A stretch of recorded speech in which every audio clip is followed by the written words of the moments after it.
નમસ્કાર વિદ્યાર્થી મિત્રો, પીટીસી એડમિશન 2026-27 જે વિદ્યાર્થીઓ ડીએલએડ કરવા માગે છે એમના માટે ખુશીના સમાચાર છે।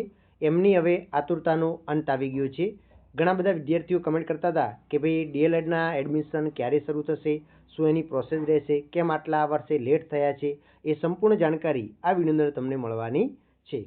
તો તમે અહીંયા જોઈ શકો છો કે ભાઈ ડીએલએડનું નોટિફિકેશન ક્યારે આવશે, પછી ઓનલાઈન ફોર્મ ભરવાની તારીખ કઈ હશે અને ઓનલાઈન પોર્ટલ કયું હશે, તો એના વિશે આપણે ચર્ચા કરવાની છે।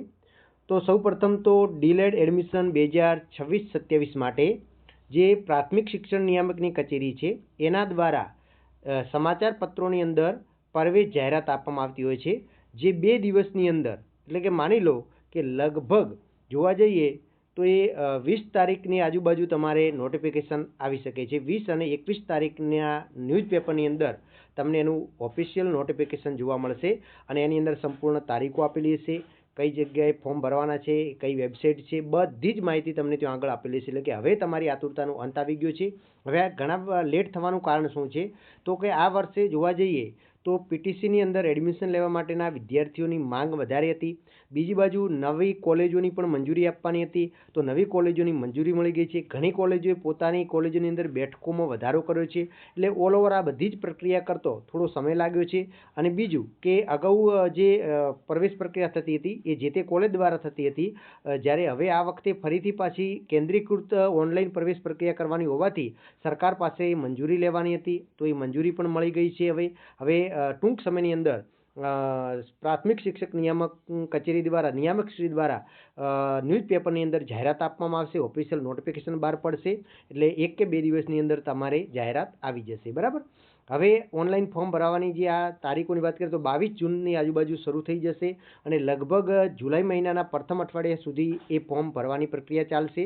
ઓનલાઈન ફોર્મ ભરવાના છે અને સાથે સાથે ફોર્મ તમારે ભરી એની ફી ભરી અને જે ઓનલાઈન ફોર્મ ફી હોય છે એ ફી ભરી ઓનલાઈન ફોર્મ ભરી તમામ તમારા ડોક્યુમેન્ટ જે છે આપણે અગાઉની વાત કરી છે એ જ રીતે તમામ ડોક્યુમેન્ટ તમારે અપલોડ કરવાના રહેશે અને એની ઝેરોક્ષ લઈ અને જે તે જિલ્લાની અંદર ડાયરેક્ટ કોલેજ આવેલી હોય ત્યાં આગળ જઈને તમારે ડોક્યુમેન્ટ વેરિફિકેશન પણ કરવાના રહેશે, અસલ પણ સાથે લઈને જવાનું રહેશે અને એ રીતે સંપૂર્ણ પ્રક્રિયા ચાલવાની છે।